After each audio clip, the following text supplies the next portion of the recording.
Mr. Worldwide.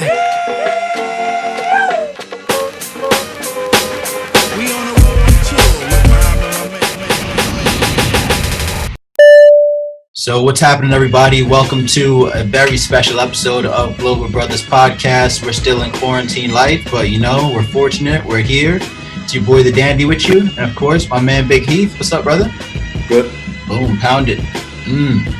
Wonderful, man. Hey, pretty soon we will be out of this quarantine and we'll be having brothers like Congressman Kojo in person at some point, right? Yes. Let's speak that into existence right now.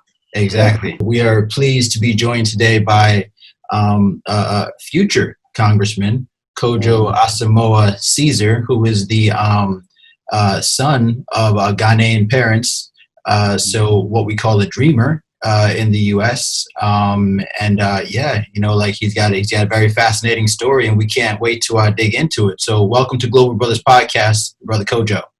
Thank you, Brother Marlon, Brother Heat, for having me. I'm excited to chat with y'all. As we are, man. I would say probably out of the last 6 or 7 shows we've had, I've plugged the fact that I went to Ghana in December for the year of return. And that's just a dig at Marlon because he couldn't make it. So every chance I get, I dig and turn the knife a little bit. I was in Ghana. I'm fascinated. Went all the way up to, of course, Cape Coast and, was all around Accra for about 14 days. Please, how did you get to the U.S.? Tell us about, being an immigrant, the feeling around this time of being an immigrant, and, the whole experience of getting either your family or you getting to America. Yeah, I usually start my story with my mom. Right, because she was a dreamer, right?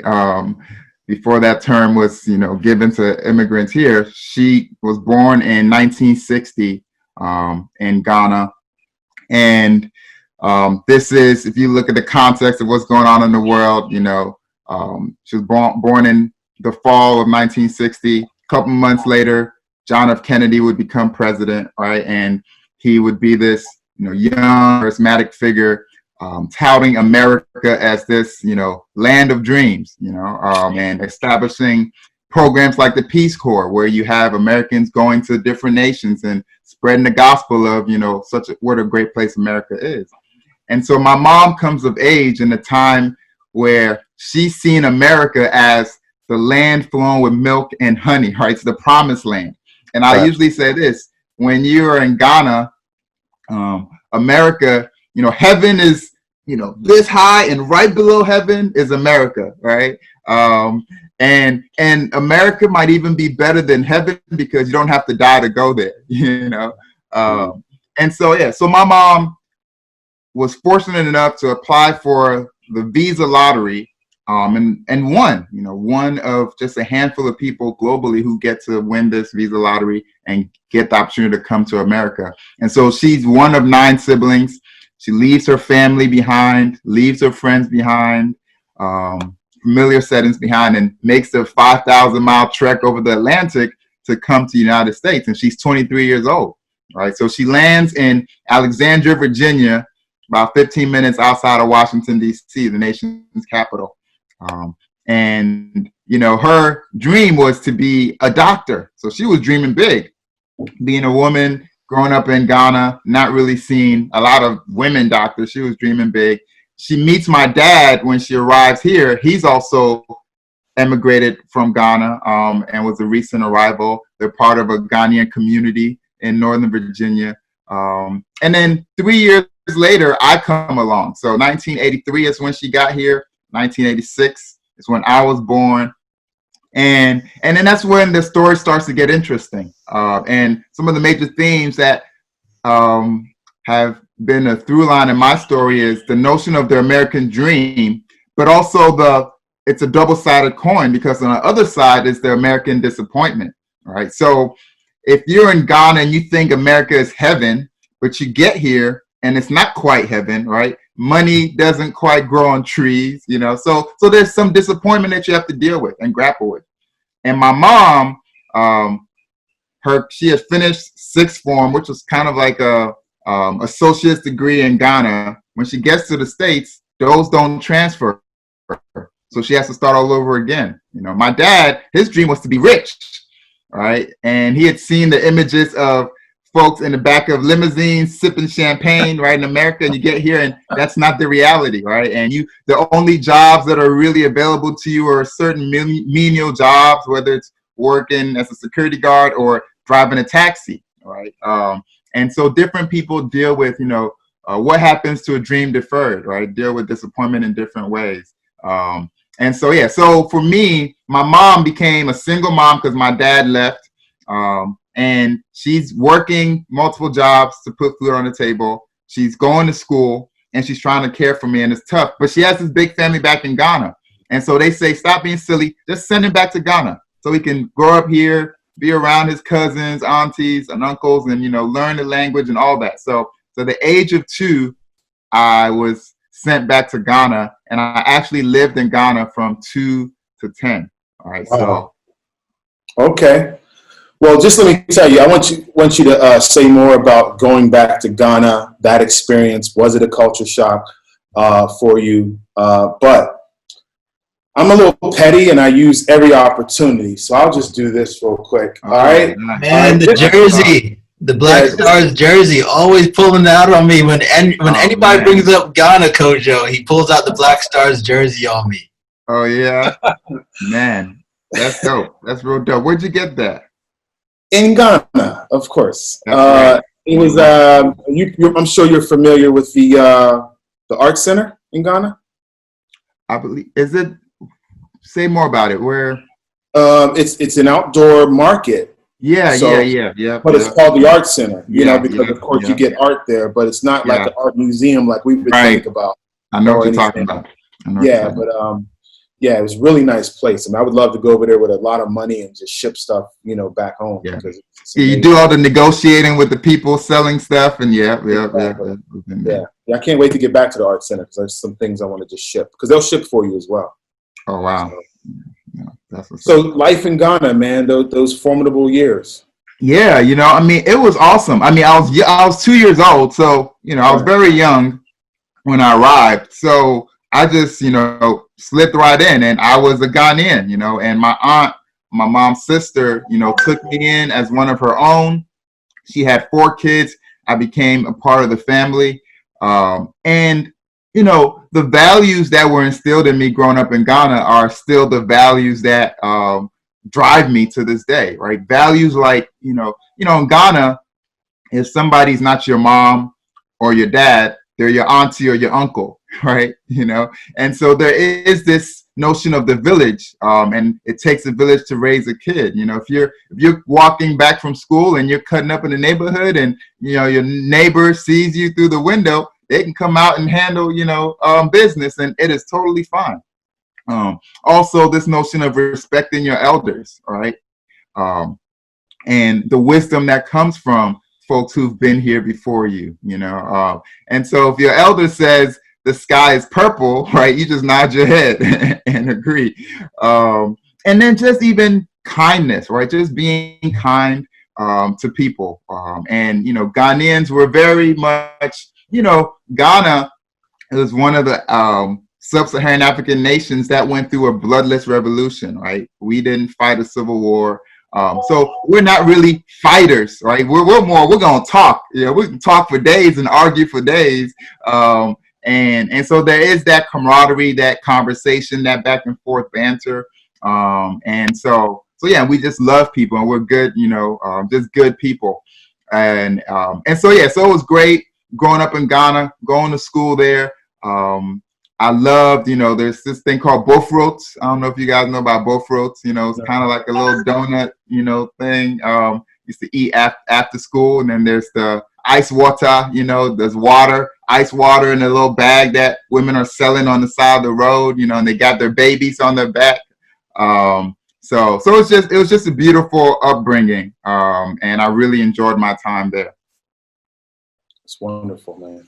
Yeah. That's awesome, because like a lot of those like food kind of things, like those are our first memories, aren't they? Like they say that food like, you know, like the smell and all these things, like the olfactory nerve, it, like, does bring back memories about like childhood and like those, you know, like Heath said, formidable years, and like just like the joy of being a child. Right, right. No, it's very true. In Jamaica, we have a similar drink. We call it suck suck or bag juice or sky juice that, like, you know, comes in a bag and it's just like flavored water, you know, or like ice water, like, you know, in the bag that's flavored. So like, yeah, very similar. Right, right, right. No, it does. And, you know, I mean, when you're growing up in these places that the world deems a third world country or a struggling place, like, it's very communal, right? Because you have to rely on each other. And so, you know, food plays a role in that, and all the different things that give us an opportunity to come together, right? And build camaraderie and pass along knowledge and joke around and laugh. And so food becomes very attached to those settings, you know, and build very fond memories. Wow. That's very interesting that, you know, Kojo brings up the idea of the village. Because I know that, you know, you and I were just recently working on a project, you know, about the village, you know, kind of filling our audience and Kojo on that. So a gentleman named Jeffrey Robinson, he's actually the lead social justice person at the ACLU, American Civil Liberties Union. He came to speak here a few months ago, so I've actually got to meet him. Yeah, he's awesome. He's amazing. And a friend of mine sent me a YouTube clip, I think around 13 minutes. And actually, no, it was a little long. It was an hour and 40 minutes. I'm sorry, but the clip that I'm going to speak of is about 10 minutes or 13 minutes. Mm-hmm. It's the ending of his speech, actually. So it's an hour 40 minutes. It's captivating. You will not turn it off. Mm-hmm. But then at the end, man, he shows these wild buffalo in Africa. Mm-hmm. They were just grazing. And they accidentally walked right into a pack of lions. And there was a baby. And they retreated, and the baby retreated as well. But these lions, they caught the baby. Well, when they caught the baby had slid into the water, and the lions were pulling it out of the water. Well, then an alligator comes, clamps onto the baby. So now they're trying to pull this game or this catch. Wow.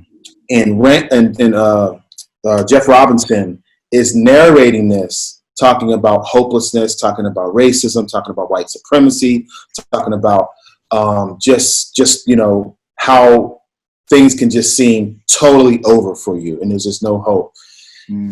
Well, these people who were videotaping this, there was actually a tour guide with some people from South Africa.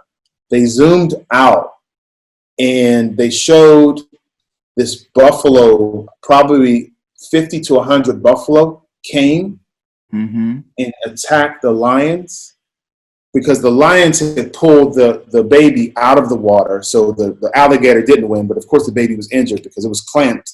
Right. So they pulled the baby out of the water. The buffalo came, I'm talking deep, okay? They came and they started to throw and chase the lions away. Wow. So Marlon and I got together. We just took that clip. We shrunk it to maybe 60 seconds to a minute. 60 seconds to 90 seconds.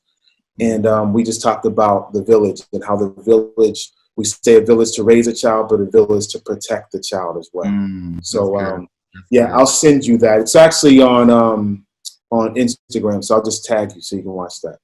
No, that's good. That's good. And you know what that gets me thinking is, right, I think when it's important for us to come to understand that, but also our so-called enemies understand that as well, which is why they would seek to break up the village, right? They'll seek to divide and conquer and to do everything in their power to ensure that we don't come together because our power is in our coming together.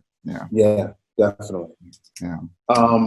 I can't wait to show it to you. I can't wait to tag you in on it because I promoted it on a couple of social media platforms because it was just profound to me. But the way, I narrated it, Marlon produced it, but the way Jeffrey does it to this crowd of people at the ACLU conference, the way he did it was amazing. I want to ask Kojo about, so then, like you grow up a little bit in Ghana, and then obviously you come back over to the States. So like, kind of tell us about that experience of like coming to America, so to speak, and then the American dream now for you as a young man. Yeah. I talked about this whole notion of America being the land flowing with milk and honey, America being right below heaven, all right? And this dream that everybody has to go to this place, because if I can get to this place, all my dreams are going to come true. But at the same token, I'm growing up and I'm happy, right? I'm joyful. I have friends, I love going to school. I love my teachers. I love playing soccer and basketball. Like, I'm enjoying my life. I love my family, right? And one day, remember very vividly, I'm outside, our house compound, and we're playing soccer. I'm playing soccer with my friends. One auntie comes to the house I've never met before, comes to meet with my aunt, mama, and they're talking. They call me inside. So my auntie, who I called mama because I really thought she was my mom, says, hey, it's time for you to go back to America. And, this woman here is going to be flying to America, next month, and you're going to be going with her. All right. And so the feeling I had at the time was, one, I'm kind of distracted because I'm playing soccer with my friends. I want to go back to go play soccer with them. Two, I've just been told that I'm going to America. I'm going to heaven, right? So I should be elated, And so I said, okay, I walked back out afterwards to my friends and I delivered the news to them, right? And there was this moment where we all realized, on the one hand, we're celebrating because, wow, you're going to get to go to America. But on the other hand, that means you have to leave us, right? And you have to leave everything, everybody all your friends, all the fun you're having, you have to leave in order to go, And so they say America is better than heaven because you didn't have to die to go there. But in that moment, I felt like maybe you do have to die to go there after all, because you're having to leave everything that Yeah. So I left, came here, arrived in Northern Virginia at the age of 10.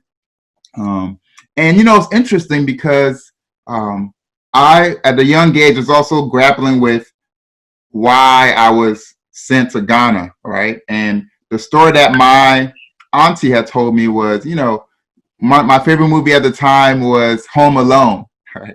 And she said, in America, you can't stay home alone, or else that's the kind of stuff that happens, And so your mom sent you here because you were young so that you can be here with us. And when you're old enough to be able to stay home by yourself, you can go back.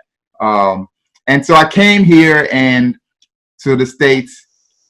I get picked up from the airport by an uncle of mine. I get home and I'm waiting on my mom. She finally walks through the door, and in tow is a little girl. Right? Wow. Turns out that's my sister. Wow. So at the time 10, she's 4 years old. But it's interesting because once I saw her, that story I was telling myself about why I was in Ghana was shattered, right? Because she's a kid and she's here in America, right? And then the first meal, speaking of meals and memories, the first meal I had when I came to the States was macaroni and cheese. But it was that box mac and cheese, that Kraft mac and cheese. Yeah. And it was the nastiest thing I've tasted in my life, right? And I can't tell you to this day if it was because of the fact that it was just nasty or the bad taste I had in my mouth from what I was experiencing, right? In the sense of, I have a mom that was here and I really didn't know her, and I was sent away, and now I have a little sister that I didn't even know about, So it's definitely an adjustment period. And then, get here and I have a thick accent, So my name is Kojo Asamoa-Caesar. It is very nice to meet you, Right. I am thirsty. I want some water, So I have this thick accent, and I go to school. Imagine I've been just taken from a whole nother world, dropped into this world, and I got to start school the next day, Wow. And it's fifth grade, and I don't understand the American kids because I feel like they speak too fast. They don't understand my thick accent. So it's tough having to adjust to all that, but I did, and I made it do, and made friends, and just, assimilated. One of the early successes was we had a spelling test in 5th grade, and I was the only one to get all the words correct. And it just shocked my classmates. Like, what is going on? This African guy who can barely speak English got all the, but what happened was there was a word, laboratory, right? Laboratory, right? Was the word, because of my accent and how we emphasize every syllable of the word, right? I was able to spell it because there's a laboratory is how you spell it. The other kids pronounced it laboratory, so they forgot, the A in the middle, right? So it was kind of like this shocker where my accent actually helped me to succeed. So. That's funny. You made me think of, my wife is from Ethiopia, and the way she pronounces words, of course, Amharic is her mother tongue. So the way she pronounces words seems like it's wrong, and it's 100% correct. Right? But because we speak a certain dialect, we have a lazy tongue, with English, and we're not as proper. It seems like she's saying something wrong, and she literally enunciates correctly, Right. So she's been taught a certain way, And there's a lot of challenges that you go through. I experienced them all, right? And these are kids, in 5th grade, 6th grade, so you get called all the names, African booty scratcher, and kids making monkey sounds, right, and noises, and asking you if you lived on trees, and drank river water. I heard it all, right? And so you have to navigate this, and the way that I found to navigate it was through humor and kind of reducing what they were saying to absurdity. So I would say, yes, I did grow up on a tree, but don't feel sorry for me. I grew up on a big tree because I was rich, and those kinds of things that will get them confused. Like, hold up, is he joking or is he for real? Or but that was the way to just dispel those myths and say, like, the things y'all was saying is ridiculous, right? But growing up, I realized I couldn't blame them because they were watching National Geographic. If you're watching the media, you don't get positive images of Africa, right? You get the images of the kid with the big belly, with the flies, going on the face and all that. And so that's, fast forward to today, that's why I'm so happy for the reception to my story, because it gives us an opportunity to represent Africa, to represent, a different story and a different way of looking at where we come from, right? So that's fascinating. I want to follow up a question about that, because here in the Middle East and anywhere in the world, even when I went to Ghana and when I'm in Ethiopia, or of course my in-laws are, from East Africa, I wear a certain burden. I shouldn't call it a burden, but I wear a responsibility to show a different side of the Black American male, and then of course the American, right? There's a term, the ugly American. Of course, we're ignorant and all this other stuff. So when I'm interacting with people, I want to give them something different. Did you wear that burden in your childhood, even now? Okay, as an accomplished person in politics, do you wear that burden? Because there's times where if I even text and the word is misspelled, I'm like, you know what I mean? Just the little things that we're not really allowed to do. You're right. Can you speak to that? Yeah, I mean, that is the burden. If you're Black, in America, in, Europe, in a foreign land, like, it seems as if you represent your whole race, right? And so there's a certain way that you have to move, and you can't move, and people are judging you. And whatever mistake you make is going to be extrapolated and applied to your whole race, right? So, for instance, and here in Tulsa, we had an unfortunate incident where an individual shot a police officer, actually shot 2 police officers, right? And, shot them in the head, right? And ended up killing one of them. As a Black person, especially in the environment that we're in, when you first read that headline, right, the first thing that crosses your mind is, oh oh my gosh, I hope whoever did it wasn't Black.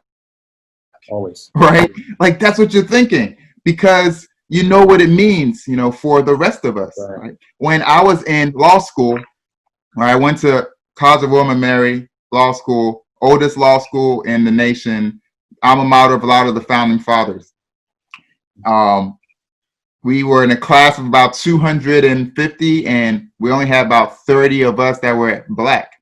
So you're sitting in the classroom, and the professor calls on you, and in the moment that the professor calls on you, you feel the burden and the weight of your whole race, right? Because I gotta answer this question right. If I blow it, people are gonna look at me and say, "Oh, see, these Black people are only here because of affirmative action, right? They're only here. They don't really deserve to be here. They're not as smart as the rest of us." And that is just not fair. And it creates this mindset that we have to be perfect. And we can't be perfect. Nobody's perfect, right? And so, so it's tough. It's tough. What was a game changer for me? I was in college. I think I was in my undergrad, and I might have been a sophomore.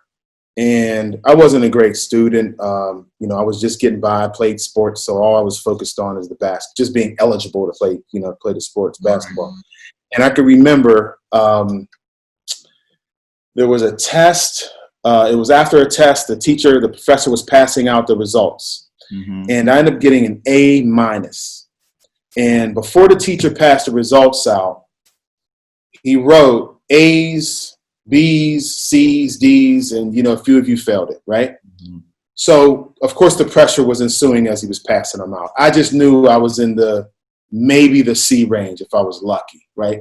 I was the only Black person in the class. There was about 60 students. So I was figuring I have to be down there somewhere. So when he passed it to me, I got an A, and the light just switched on. I looked around and was like, I'm smarter than some of these white people. Because there was at least 35 people in B, C, D, F range, at least 35. And that's what it means. My life changed that day. That was my wow moment. There's some white people in here that failed this test. Really? So, it was that moment that I just had to take off the stereotype threat, the threats that I've been carrying, and leave them. So, No. Yeah, and Kojo, I wanna touch on as well the marketing machine and the PR machine behind America, because like you said, it's next to heaven, for a lot of immigrants, and that's why they do come to America and either risk life or limb as refugees, or come in more so dreamer status, but from the Big Apple to just the Statue of Liberty, all of these iconic imagery that has been spread throughout the world, and obviously Hollywood movies and these kinds of things. So I'm sure you came up seeing these things as well. Speak to how you think that Africa can kind of write their own narrative and change some of these images that others think of us. Yeah, man, it's so deep, because so on the one hand, for instance, I don't want to put anybody on blast. Look, I have certain relatives, right, who they grow up in Ghana. They've seen the images, they've bought into the dream, so they come to the States, all right? Then they see the reality, all right? And they didn't come and get rich. They ended up becoming taxi drivers or working menial jobs like security. But, they cobble some money together, and after many years, they're able to go back, right, for holiday, right, and visit the country of origin. So they go back to Ghana. But what do they do when they arrive in Ghana, right? They splurge. They act as if they are living like kings and queens in America, right? And because the dollar goes a lot farther, when you change the money, right, they come and they keep up the narrative. They keep up their appearances, all right? And so now the people who are living in Ghana and haven't been to America, they buy into it. They say, oh, it really is heaven. It really is this land of, great opportunity, and anybody, you just go there and, you just get rich. So we even buy into that. into that. And I think there is some sense of shame that comes with, oh my gosh, like I came here and it wasn't what I thought it was going to be, and I'm not as successful as I thought it was going to be. So, you know, I go back, I can't just, you know, tell the truth about this place. And so I like to say that no place has one single story, right? Mm-hmm. There are a lot of different stories, a lot of different experiences. There, you know, my best friend, born in Ghana, lives in Ghana right now. He's living like a king in Ghana, right? He's CEO of a energy company. He lives in Trasaco. Like, you know, he's living better than some Americans, right? Live over here in America, right? So there are rich, well-to-do people everywhere, right? In every country. And then there are people who are struggling. And then there's, you know, some middle-class folks. And so we got to get away from telling this one single story about these places, you know, about, for instance, I went back to Ghana. I was 10 when I came back here. I went back to Ghana 2008 after college when I was 22. And my next door neighbor was talking to me, and Hurricane Katrina, right, had occurred, you know, about a year or two before that. And it was the first time that a lot of people through their TV screens in Ghana were seeing images come from America that wasn't heaven, right? It was Black people, and they were, you know, seen to be in distress and poverty. And so he says to me, man, like, I did not realize that level of poverty existed in America, you know? And so he asked me the question, so is the American dream really real, right? And that was such an important question. And so, yeah, so I think we have to, and I love, so that's why I love things like what you guys are doing with the Global Brothers podcast. There are a lot of other people, right, in Ghana who are getting into media. You know, the democratization of these platforms and media allows us to tell our own stories, right? And so I jump at the opportunity to hop on a podcast, or, you know, somebody who's just started their media platform, because it helps us to tell our stories our way. And it doesn't have to be through the filter of some corporate interest that has their own agenda, right? And so I think that's how it has to be. And we have to support podcasts like y'all's and a lot more. And hopefully we get more opportunities, you know, through various media platforms, so that more and more people can understand what's going on. And if I'm fortunate enough to ascend to this position, right, you know, if you watch my ads, my commercials, like, I don't run away from my Ghanaian heritage. I don't run away from my mom's story, right? Ghana is as much a part of me as America is. So yeah, so I'm going to represent, you know, and I'm going to tell that story so that I can bring, you know, more notoriety to, you know, what it means to be Ghanaian, what it means to be Ghanaian American, what it means to be part of the diaspora, you know? Man, that's fantastic. You know, I would say probably your last two comments, or last two, you know, questions that we asked, or answers to your questions. I want to ask you something that has been on my mind, and me and Marlon have talked about it, especially since living abroad. That word Black, okay? Many times in Nigeria, you know, they might even go tribe, right? They may even go Igbo, right? Or Ashanti in Ghana, like. But when you go to the States and you have this social construct, okay, and we just say, okay, you're Black. Was there ever anything where you said, well, no, please don't confuse me with Black American. Now we know the police don't care about that, right? Okay, exactly. You know, yeah. But have you ever had that tug of war where, no, I'm African, no, I'm Ghanaian, I'm not those guys? Did you ever have that in your mind, in your subconscious, and fight with it? No, that's a great question and a great point. All right. I personally, I think, yeah, in my mind, initially it was there. I couldn't escape it because, you know, I told you about the folks who would call me African booty scratcher and, you know, monkey and all that stuff. These were African American kids, right? And so they were separating me from them, right? Before I even had the chance to separate myself, they were pushing me away. You are not like us. You are other. You are from somewhere else, all right?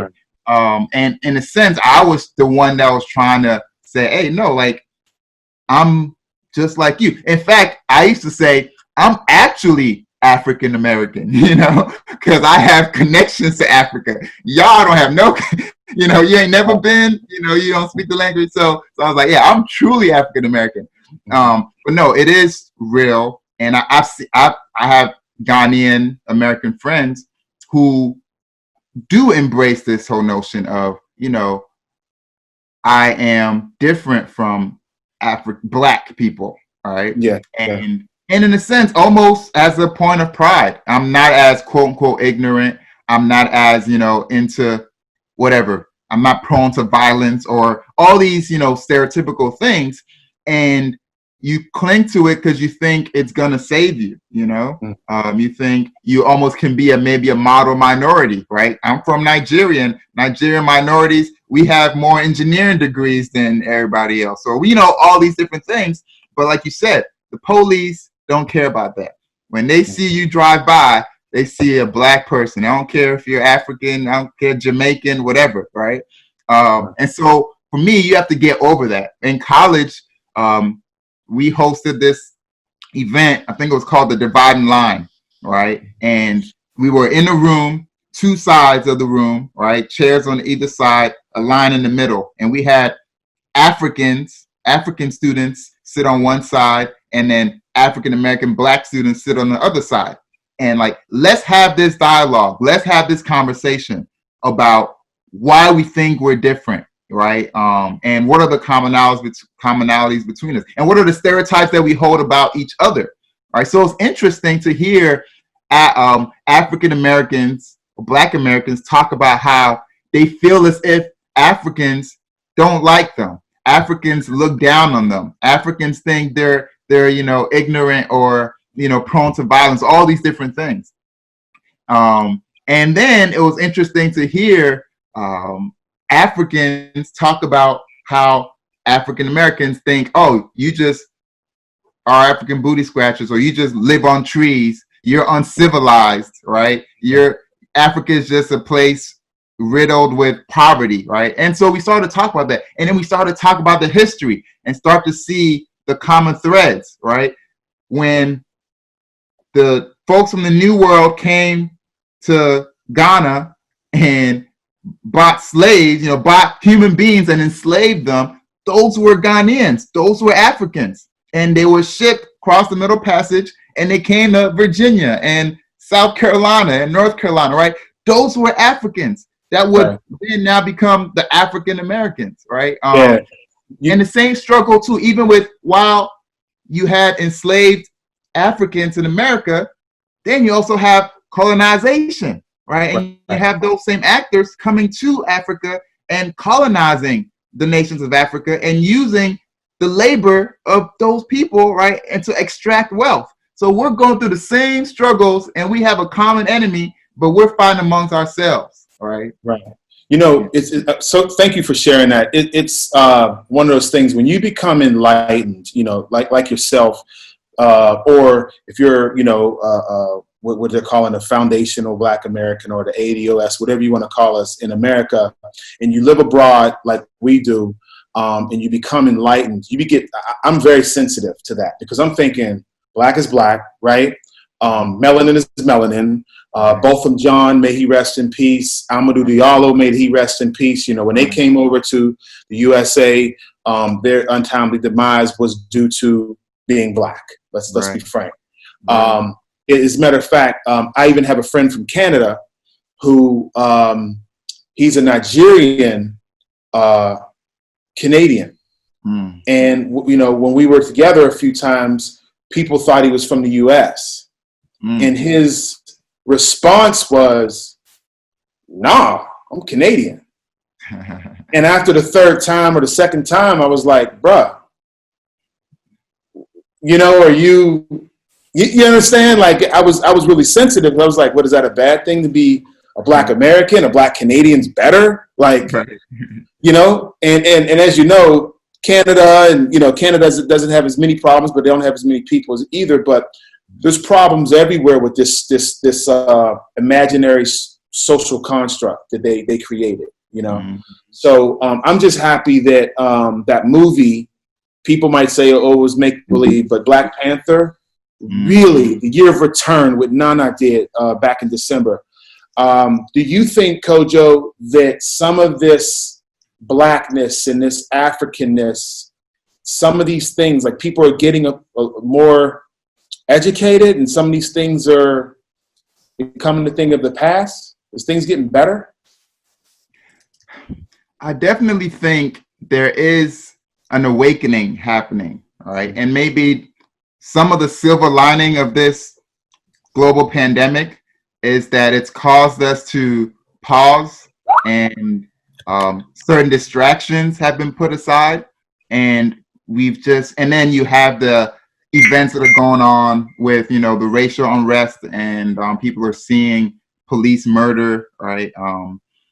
Black citizens who are unarmed, and they stop to think, and they get a chance to think instead of, you can't escape it, right? And so even in Tulsa, Oklahoma, we've seen a lot of, white women, right, or white people in general, just come awake and pay attention and say, wow, like I didn't realize this was what was happening, and I want to do something, right? And so you have, the Black Lives Matter movement. New York Times had a report just last week talking about how the recent protests that we saw, across the United States was probably the largest protest in the history of this country, right?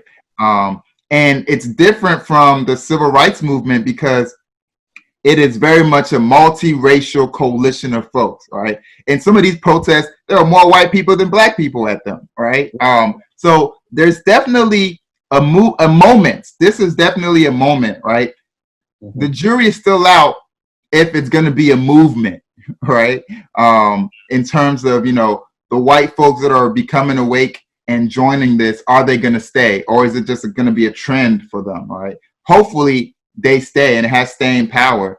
But I do think it's a moment, and we have to be able to capitalize on that moment and tell the truth and speak truth to power, all right? And use that moment as a chance to awaken people and get more people engaged and involved, and get them to realize that this affects you too. This is not just a black problem, right? Racism, white supremacy is a white problem, right? And Nelson Mandela talks about how the oppressed, a lot of times we look at the oppressed as the sick ones, but the oppressor is also sick, right? And both need to be redeemed, and I say that to say a lot of times people don't really get involved in things if they don't think it affects them, right? Yeah, it's bad that there are police brutality and police, killing black people, but that's black people's issue, right? I'm good. I'm gonna just keep living my life. Even Africans, sometimes some Africans will be like, you know what? They're killing these black Americans, these yo people, these hip hop people, gangsters, and they ain't coming to my Ghanaian American community or my, Nigerian American community. So I'm not even gonna speak up, right? And then here comes me, and I'm like, no, I'm gonna speak up.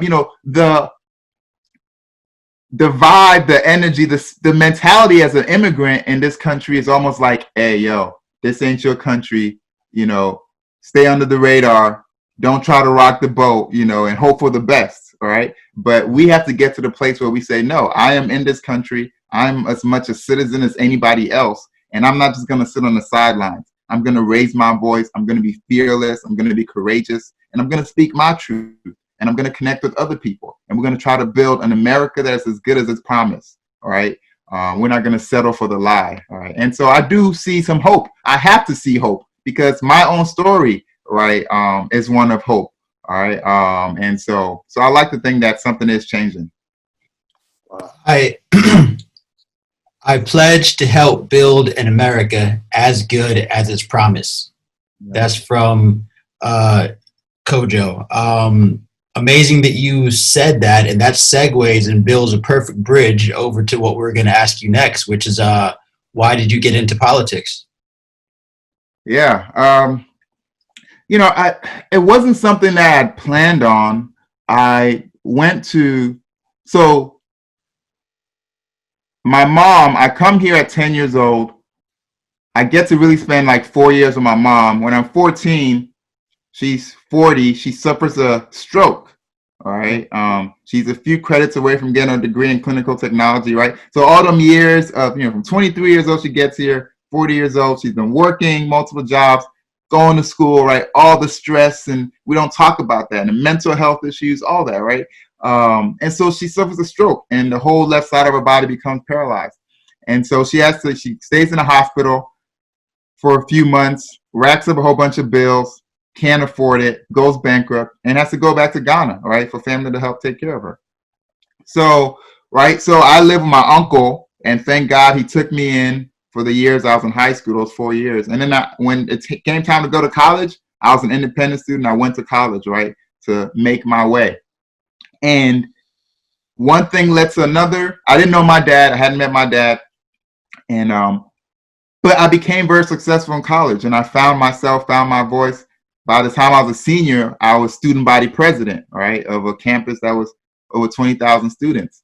And so, like, naturally, when you become student body president, people start tagging you with politics and a future in politics and those kinds of things, So it was in the back of my mind. But really, I was so purpose driven.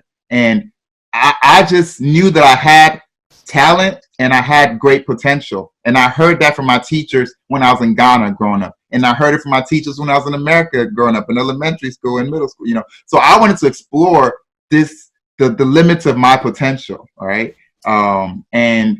And this American dream story always stuck with me. So how do we make the American dream real for myself and also for as many people as possible? So after college, I went to law school, but in law school, I was like, I realized that I was not going to be fulfilled just becoming a corporate lawyer, all right? And talking to a lot of the graduates who had graduated ahead of me and finding out what they were doing, and they were just not satisfied with being high-paid paper pushers, right? Or working for the man, right, just to make corporations rich, and seeing everything else that's going on in the news and not feeling like you had an impact on that. And so I was like, I need to find a cause. I need to find a cause for my life and dedicate myself to that cause. And then one day, maybe politics might come, but I will be the kind of politician that is not just interested in the position for the position's sake, because I found my cause and I'm working towards that. And so if I get the position, I'm going to be fighting for my cause. If I don't get the position, I'm going to be fighting for that cause. All right. And the way you find a meaningful cause for your life is you look back over your own life, and you go all the way back even to your parents and maybe your grandparents if you can, right? And understand their history and understand the context within which you came into this world and what were the forces that shaped your life. And education was key for me, right? So I said, you know what? I'm going to do something drastic. I'm going to become a teacher after law school, right? And I'm going to learn about education, this cause that Nelson Mandela said, education is the greatest tool you can use to change the world, right? I'm going to explore that from the ground floor. And what is the ground floor more than being a kindergarten teacher, all right? Wow. So I found this program called Teach for America, and I said, I'm so excited about this. I want y'all to send me to wherever the need is highest, because they were based in every state in the country. And so they sent me to Tulsa, Oklahoma. All right. So that's how I ended up in Oklahoma. I had never stepped foot in Oklahoma before then. They sent me to Oklahoma. They sent me to North Tulsa, Oklahoma. Unbeknownst to me, they were sending me to a place called Little Africa, all right, where historic Black Wall Street was situated, right? So in the early 1900s, the most prosperous African-American community in the country was in Tulsa, Oklahoma, right? Yeah. And unfortunately, in 1921, white folk who were jealous and envious of the success of these Black folk, one, they called it Little Africa as they thought it was going to be offensive, right? because what we talked about before and the view of Africa.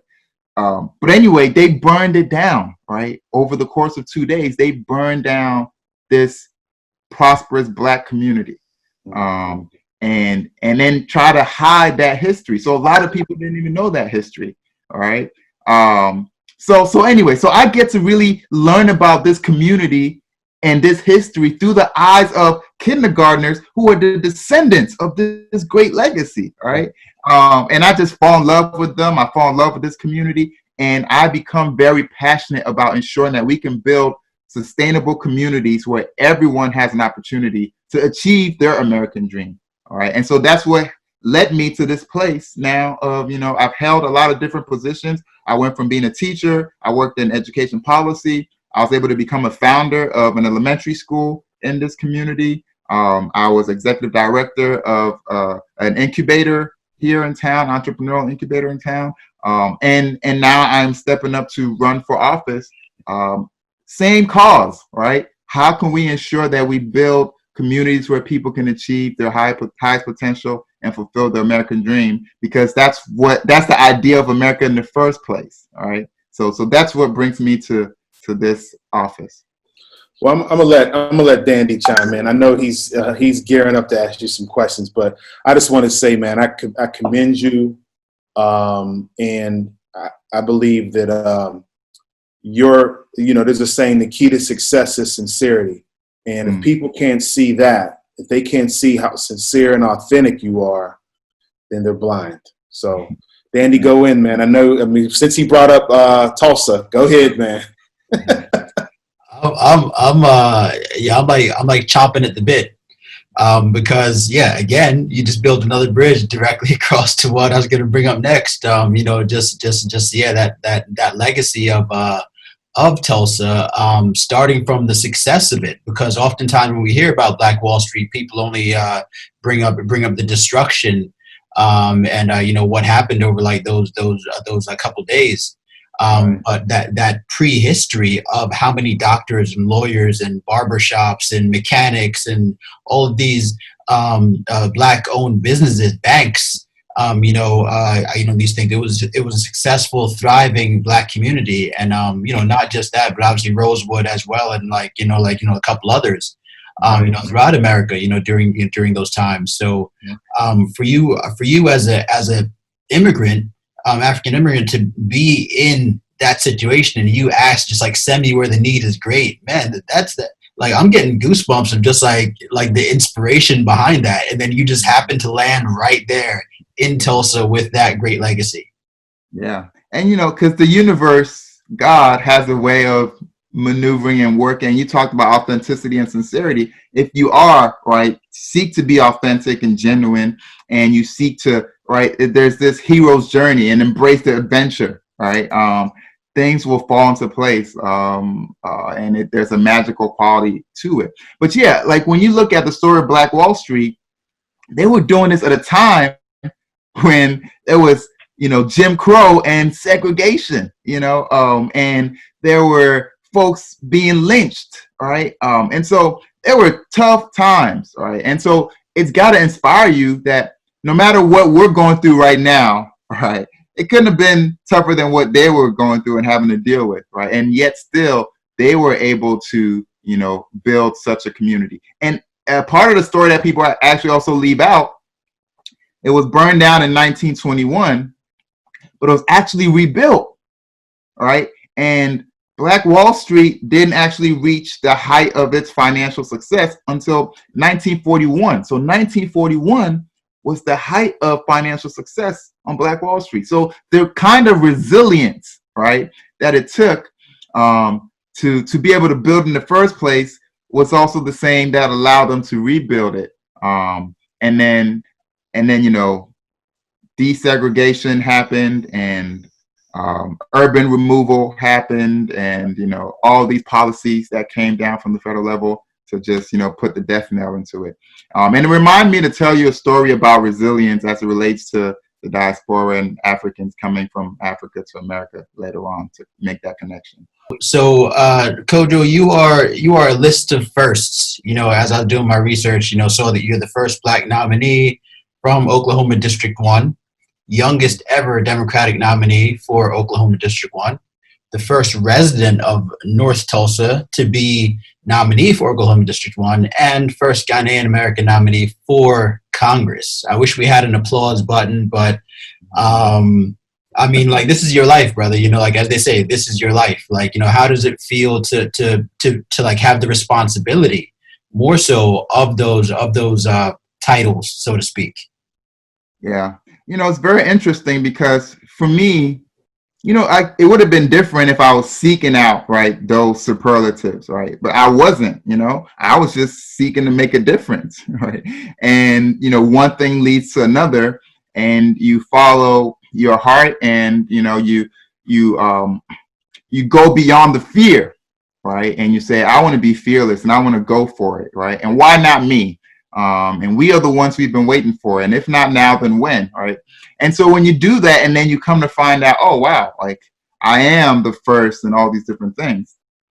One, it feels good because people respond to that, right? People respond to that. People are inspired by that. So I do feel, you said the key word there, responsibility. I do feel this great sense of responsibility because I am representing something beyond just myself for people. And that my hope is that my story, people look at my story and they're not so much impressed that, oh, wow, he's so special, but that they see themselves. And then they can say, oh, if Kojo did it, that means I can do it, right? Because Kojo is smart enough to know that he's not the smartest guy in the room, right? And he's not so special that only he can do these things, all right? I just was able to get beyond my fear and believe in myself and go for it. And so I want to inspire other people to do the same thing. Believe in yourself. You are just as smart as anybody else. You're just as talented, just as gifted. Don't buy into the lie, all right, that they try to tell you, all right? Because that's what white supremacy is. At its core, it's that message that they're trying to send is that white is better. If you're white, you're smarter. If you're white, you're more capable, which then means if you're not white, if you're black, you're deficient, all right? And there's something off, man. You can't strive. You know, who are you? Who do you think you are to be striving for this position, to be challenged, you know? And you have to dismantle that. And part of my story is dismantling white supremacy, because that's what's really going to set us free, right? We may not be in bondage physically anymore. We may not be in chains, but a lot of us are still in bondage mentally, all right? And we have to take the chains off. You know, sometimes it can be just getting an A on the test. To realize that you're not the dumbest guy in the room, or there's other people that, you know, or have less intelligence or whatever. You know, right. I mean, it literally. I have a presentation that I did at. I'm sure you heard of Carnegie Mellon, but I'm from Pittsburgh, Pennsylvania, and I did it at the University of Pittsburgh. And then I used to do it. I'm an educator, so I used to do it with my staff, my teachers, and it's on stereotype threat. And basically, it's a social psychological term that basically says that if you remove the threats of your stereotype cognitively, then there's nothing that can stop you. And I remember when I was studying it, I was thinking about how it was around the time Barack was running for president, or he might have been president. And I was really like, wow, I'll bet any money Barack doesn't have any limitations. He's still conscious about his race, but he doesn't have any limitations about him being a male, him being a black male, him being a son of an immigrant or a son of a white woman from Kansas. Like, he's just doing his thing, and he's walking and strutting like it, and he's speaking like it. And so with my students, that's what I try to remove, is those threats, those stereotypes that threaten progress. And I guess we all have to do it, man. Even white people, like you said, it's important for them to do it. All right. So, all right. Definitely. Wow. Hey, we really appreciate you being on. Can you please tell us that story? You said the story of resilience. Yeah. So when I went back to Ghana in 2008, I went to visit the slave castle, right? Elmina slave castle. And this, I think it was the Dutch, or first to come to Ghana to engage in the slave trade. And they had built these castles on the coast where they would, keep the slaves before they walk through the door of no return to get into the bows of the ships and head to the New World. And so my cousin's husband kind of served as our tour guide. He's in Ghana, grew up there and all that. So we're just, taking this tour, and it's an incredible, amazing experience, just heart-wrenching to see the, slave dungeon. You have the female slave dungeon, then you have the male slave dungeon, and where they just packed all these folks. They didn't have any bathrooms, so they're having to defecate right there. They're having to eat in the same place, right? There's just one hole in the wall that provides light and air. You can still smell the stench of death to this day, right? And right above the dungeon is actually where there's a church, right? There's a church right above the slave dungeon. It was just crazy, right? Yeah. So anyway, my tour guide says to me, those Black Americans in America, they're like superhuman. They're like Marvel characters, right?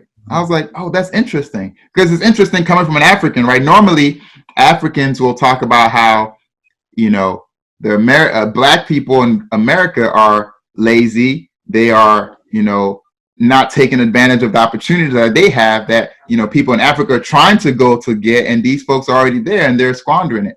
But he's saying they are superhuman. So I was like, say more about that. So he said, well, before you even get to the slave castle, a lot of the folks who were going to be enslaved had to walk like 30, 40 miles just to get to the slave castle, right? And you're walking chained and naked, right? And so a lot of people didn't even make it on that trek. They died en route to the castle. And then once you got to the slave castle, right, you're staying there for maybe a month or 2 months in these conditions that I just described.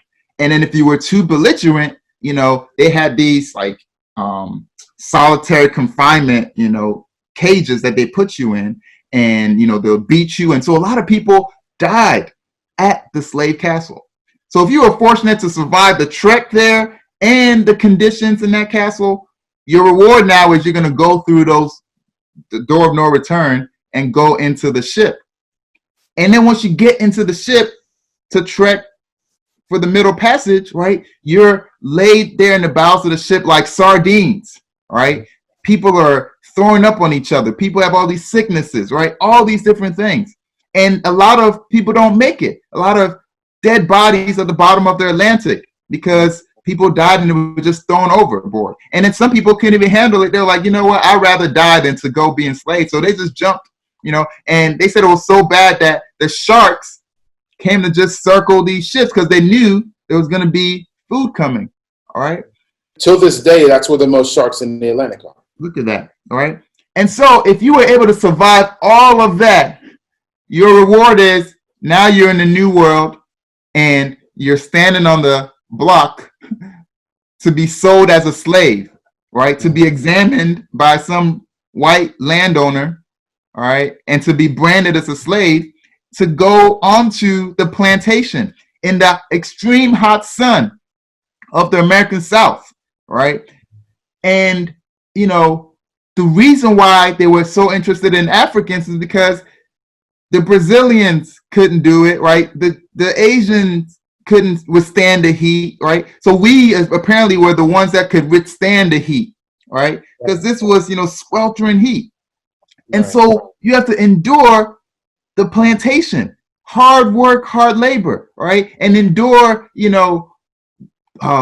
beatings and your wife getting raped, your children being in danger, like all this, all right? And so to make a long story short, he said, you've endured all of that, and then you go through, right, abolition movement, civil war, you have to fight in the Civil War, right, to gain freedom, and then you gain quote-unquote freedom, and then here comes Jim Crow, and you have to go through Jim Crow and the black codes and segregation, right? Then you have the civil rights movement, all right? And then you have the war on drugs, you have mass incarceration. So just, we talk about just the recounting of the journey to get here. And at that time, Barack Obama had become president. So he's like, to go through all of that, and then for a black person then to become president of the United States, to rise to that, that's just crazy, all right? It's just crazy. And so he was saying basically, I wish they knew how powerful they were. I wish they knew that the same blood that's flowing through the people that made it is flowing through their veins, all right? And that you had to be superhuman to make it through that whole journey, all right?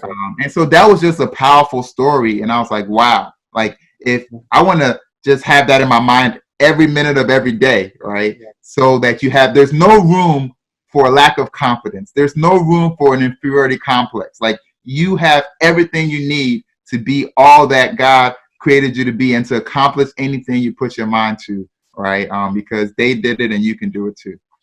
You know, it's funny. I want to add, he piled on so many different variables and risk factors, but I want to add a couple more if I can remember.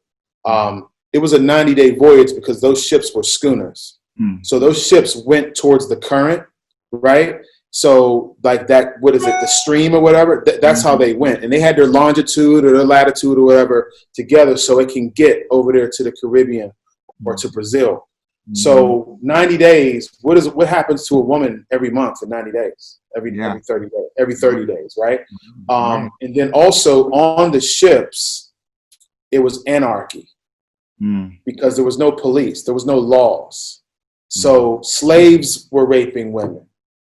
Slave catchers were raping. I mean, the women were just nothing on those slave ships. And of course there was illness, like you said. So I was over at Elmina Castle and I was thinking of those same things, brother. How powerful we are. And then the other thing, just to get back to what I told you, how sensitive I am. Once again, from Benin to Togo to Gabon, Nigeria, Ghana, that whole West Africa. Right. When you think about it, the one thing I always bring up to Black Brits, immigrants, and everything is, out of that was Barack, but out of that was Martin, Malcolm, Ollie, Oprah, and we can even go, even though, a lot of people don't want to acknowledge it, Dave Chappelle, Kevin Hart, Jay-Z, Beyonce, like there's still, Skip Gates, there's so many people. When I talk to Black Brits and they say, the Black American or about Black Canadian who is from the Caribbean mostly. And I go, well, where's Canada's Martin or Malcolm? Right? And it's never really a debate. I just have to remind them that urban decay and those stereotypes and that blight you see, there's a Barack that came out of some of this, right? And they tried to call him Barry and send him to Hawaii. But a Barack Obama came from that. So I always just throw those little reminders out there because there is a negative connotation on the Black American.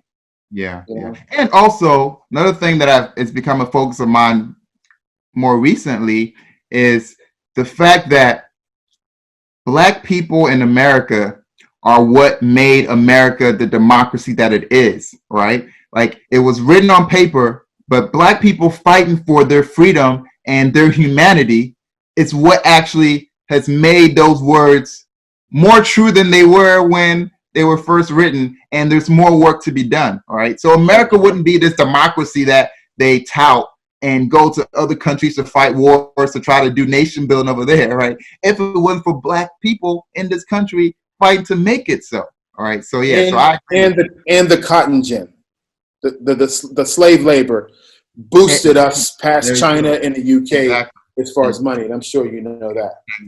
Exactly. So there's so many layers to it, right? There's so many layers to it, and you can see why we're in the predicament that we're in because we don't teach this history in our schools, right? So a lot of white folk don't even know this, right? They don't know this. They're told a different story, a different narrative, so they don't see it. And so we have so much work to do to educate people about the American reality, right? I have a quick question.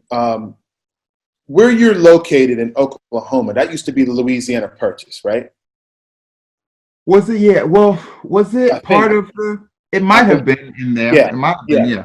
I believe Oklahoma, those states, some, no offense, sometimes they call them the flyover states, right? Exactly. Exactly. But You're but right one thing above Texas. yeah. But let me tell you, the Louisiana Purchase was purchased or was sold. Let me take that back. Was sold because of the Haitian Revolution. Mm. Mm-hmm. What happened was the Haitians fought off the French, Right.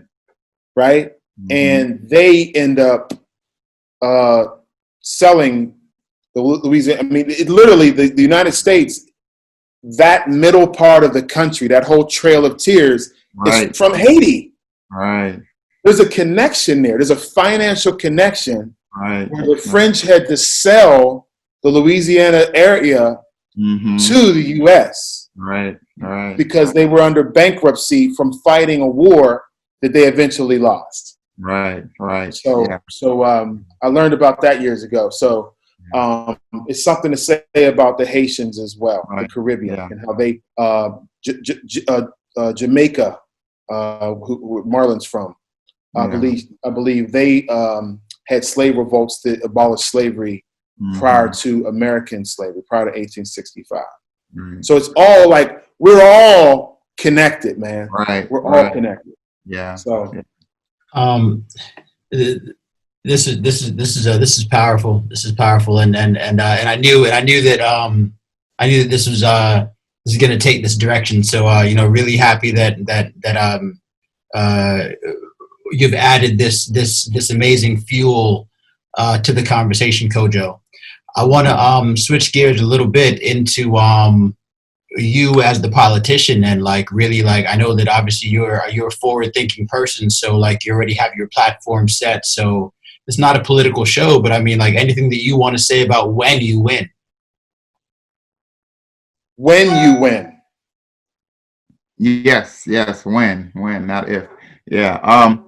Well, for me, I start off with, so there's a U.S. House of Representatives, Barbara Jordan. She won. She was from Texas, one of the first Black women to win and join Congress. And she has the quote, about what do the people want?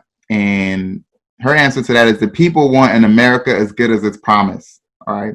And so that is so foundational to how I think about my mission in this office, in light of what my story is. And so what the question I'm trying to solve for is, what are the policies that we need to be in place to be able to build an America that's as good as its promise, to be able to build communities where everyone has the opportunity to be able to thrive. And so I've identified, I don't go too much into it, but 4 main categories, right, that I'm going to be focused on in my platform. First category is education and opportunity. All right. Second category is health and economic security. Third is justice and equity. And then the final one is environment and infrastructure. All right. And so for the first one, education and opportunity, in Oklahoma, we are 49th in the nation in education funding. All right. And we're about 48th or 47th in teacher pay. So we have bad educational outcomes because we are defunding our education. Since 2008, we lead the nation in cuts to our education budget, right? So we're not adequately funding our education system. And a lot of times that really affects Black and brown communities, all right? And then we know that great teachers are the number one school-based variable to academic success for our students. And so if you're paying teachers, bottom dollar, well, guess what? You're going to lose great teachers, and then you're not going to attract the best teachers. And students who are coming out of college are not going to want to go into the teaching profession, all right? And so you're not going to have great outcomes, and you're not going to have an educated populace, right? And that affects a lot of different things. It affects economic, development. Companies are not going to want to come to Oklahoma if our education system is in the dumps, right? What's interesting about Oklahoma is, as we are failing on the education end, we lead the nation in incarceration rate, right? So we incarcerate more men and women per capita than any other state in this union, all right? And because we're in America and America incarcerates more people than anybody else, we lead the world, right? And there's a connection there. There's a school to prison pipeline. If you're not funding your education system, all right, and you're not educating, the statistics show that if a kid is not reading on grade level by the end of third grade, 75% of them never catch up. And that's significant in third grade because you're learning to read up until third grade. And after that, you're reading to learn. So if you never learned how to read, now you're just falling back with every year. And so we can predict future incarceration rates based on third grade reading scores, all right? We can predict teenage pregnancy. We can predict dropout rates, all these different things, right? Because it happens there in those early years. And I was able to experience that as being a kindergarten teacher and a third grade teacher. And so we have to invest in early childhood education. A kid's brain is 85% developed by the time they are 3 years old. All right. So if we wait till kindergarten, we're already behind.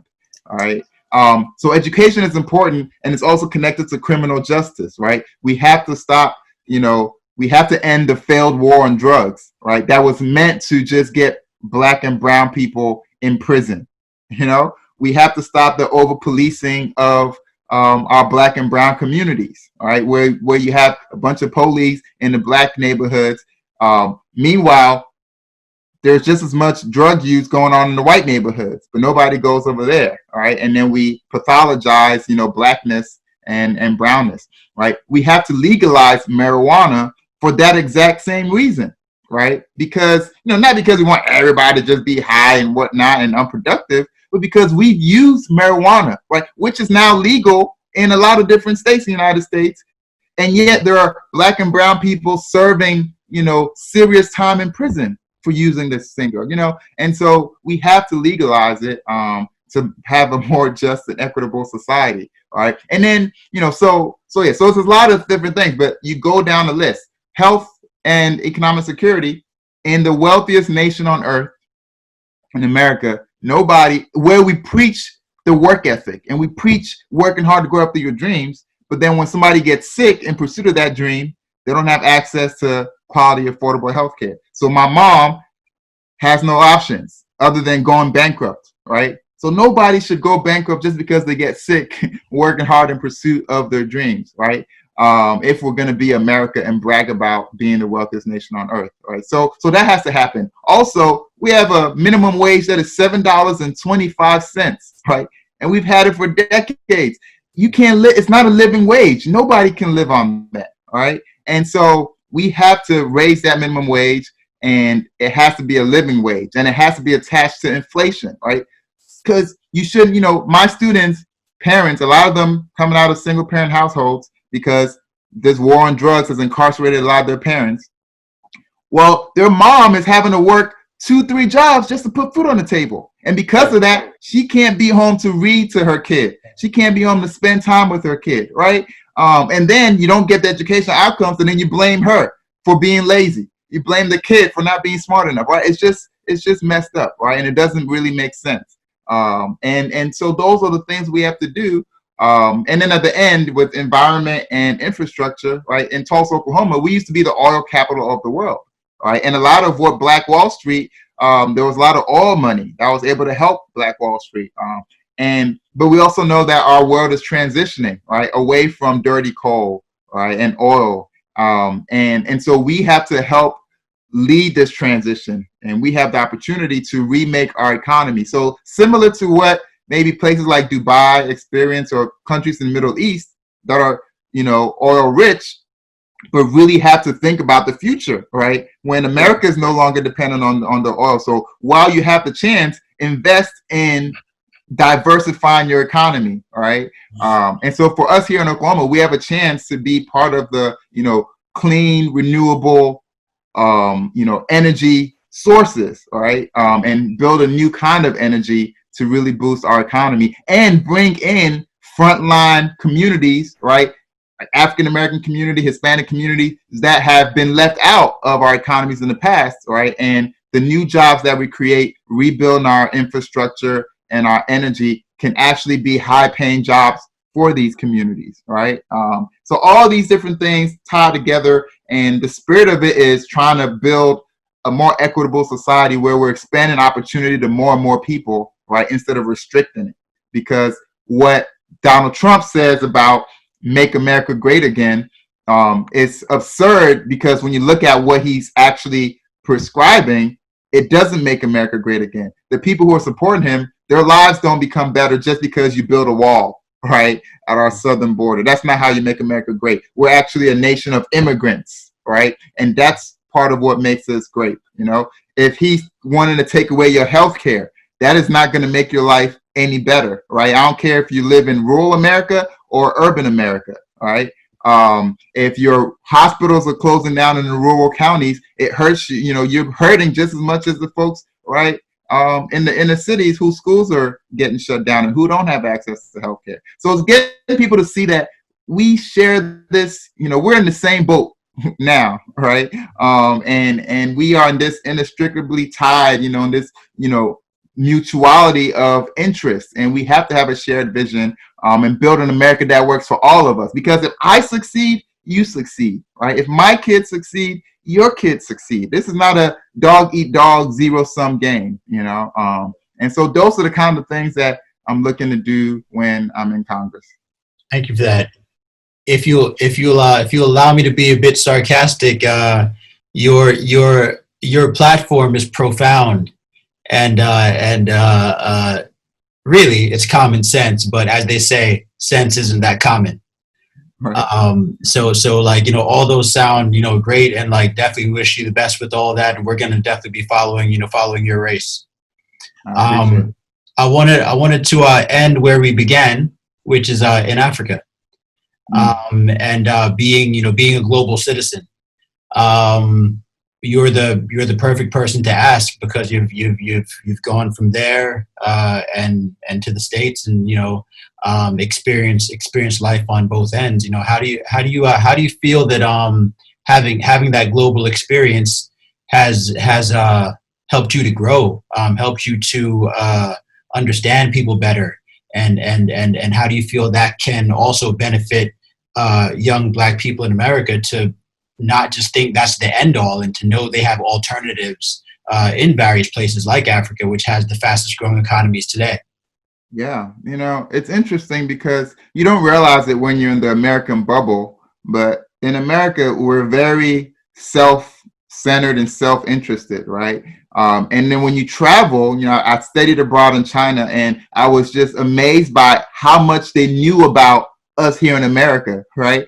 And I think that's the case around the world, where because America is the quote unquote superpower, everybody is steady in America, but Americans are not steady in the rest of the world. And we take for granted that we're going to be the superpower forever, all right? And so I started also realize that, yeah, my Ghanaian upbringing just gave me a different perspective. You know, I saw the bigger picture when others couldn't see, you know, and I connected the dots, right? And that intrinsically makes you more creative, like, and innovative. That's what innovation is about. Steve Jobs talks about the definition of innovation and creativity is just being able to connect the dots. But if you don't have that, you know, global, broad experience, you're not able to connect the dots, all right? And we know in this 21st century world, the world has shrunk, right? So if you're an entrepreneur, you want to start a business, you want to start a podcast, you don't just have access to your neighborhood or your small community, you have access to the entire globe. So you have to think globally, you know, act locally, think globally, all right? And so that's what we have to encourage folks. If you're in the inner city, like, all you need is you know, in the past, you know, there are kids living in Washington, D.C., you know, in Southeast D.C., who've never been to the Capitol, right? They can see it in the distance, and it's like, you know, 5-10 minutes away. They've never been there. That's crazy. But you know what? You don't even have to go there. All you need is a computer, and you can access the whole world. You can go to Paris, you can see the Eiffel Tower, right? You can see all the great buildings, skyscrapers in Dubai, right? So So we have to take advantage of that. So you can, in your mind, right, unburden yourself with those stereotypical threats you talked about, Heath, and free your mind and become creative, add value to the world, and you can have access through technology to the world, right? And you can read, and books are so important. Yeah, in this information age, yeah, your education system might be failing you, but you can go and learn yourself. You can be an autodidact, and learn so much, on your own about this vast world, right? And access global markets like you guys are doing. And so I think it's so important. And for me, for my own child, I just had a child, 12, she's 12 weeks old. And one of the things that I want to really be able to do is travel, all right? Because traveling just opens up your mind. You guys know this, right? Opens up your mind to a whole lot of possibilities. In fact, like when I was in China, I was at my most creative just off that, because you're in a different place. You don't speak the language, right? The food, you can't order the food menu unless there's a picture, right? Because you can't read, all these different things. So you have to draw upon all these inner resources within yourself. And you realize, oh, wow, I can actually survive. I can make it. You have these instincts that come, all right, that you weren't aware of. So I think that's where the world is going. It's going to be a global world. We're going to be global citizens. And those who are not learning about others are going to be left behind. Those who are just, self-interested and, myopic are not going to succeed and thrive. Awesome. Wow. Yeah. You made me think of something when you said that. Earlier, you mentioned when we were talking about white people and white supremacy, about it being a problem of theirs not being diverse, right? Mm-hmm. Them not being diverse is a huge issue in the global market, because they're not going to be able to communicate well and be just culturally responsive, culturally proficient, culturally competent. Mm-hmm. So it's going to be a person like yourself who's been all over the place, Northern Virginia to Tulsa to Ghana, right? And everywhere else. So it gives us a leg up. It really does. The way my life has changed here in Dubai is I can't trade the experience for the anything in the world. Right. So yeah. No, that's great. And Marlon, I want to add what you said. Africa is up next, right? Yeah. The shift globally and globalization and economically, we went to China, and we've, people have kind of exhausted that, and living standards have gone up, and the cost of labor has gone up, and capital is looking for value and to be able to make profit, and so Africa is gonna be up next, so a lot of folks are gonna be turning their eyes on us in Africa, and we have to be ready, and we have to learn the lessons, right, of other places before us, and ensure that we don't get taken advantage of, right? It's tough. One of the things that depressed me. So, when I was in college, I wrote a paper. I can't find it anymore. I wish I could find it, but it was called The United States of Africa. And I tried to envision United States of America and a United States of Africa, right? And to be able to negotiate with the rest of the world on your own terms, right? Because we have the most resource rich, right? On the planet, we are the most resource rich, and yet economically, right, we're the poorest, right? And all these people are getting rich off of our natural resources because it's a divide and conquer kind of situation. And we don't have an OPEC, to be able to negotiate on our own terms and get fair market value for our resources. All right. And so I explored that, how powerful the continent would be if we were fully united. But then, sadly, I also had to take stock of the forces that would come against such a reality, because they are benefiting from us not being united, right? And so there's a lot to work through. And you talk about, leaders like Patrice, Lumumba, right, who had similar visions, but then was assassinated, right? And so it becomes tough. So I mean, that's a lot. That's another conversation for another time. And when I think about those things, I'm glad that I'm in America, because sometimes people are like, well, why don't you go back to Africa and lead there? But like, America, we're like octopus. We have the long tentacles, and we reach into every part of the globe, right? And right now, if you try to free people in Africa, in a sense, right, and to empower people to come together to negotiate fair trade, a lot of the powers that be would be against that, and they would do everything in their power to ensure that didn't happen, right? Because it would shift the global, power dynamic. And so the work needs to start here, in a sense.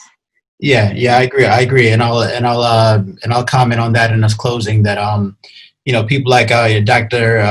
Arikana Chiambori Kwai, who is the head of the the African Union in the States for Diaspora, was formerly.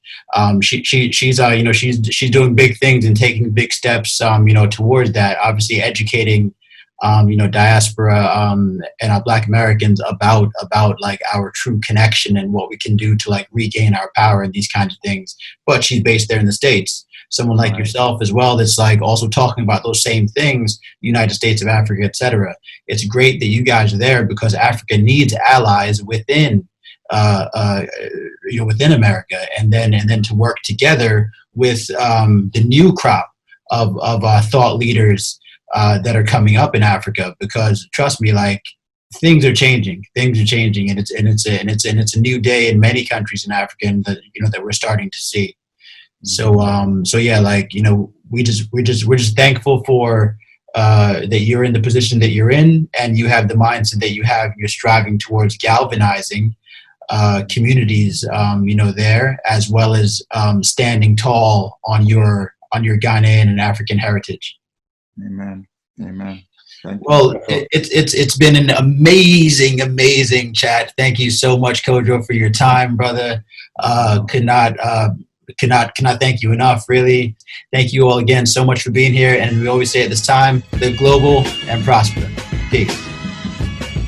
Check us out on YouTube, Global Brothers Podcast, and please subscribe and share and, continue to support, good content. Tell everybody.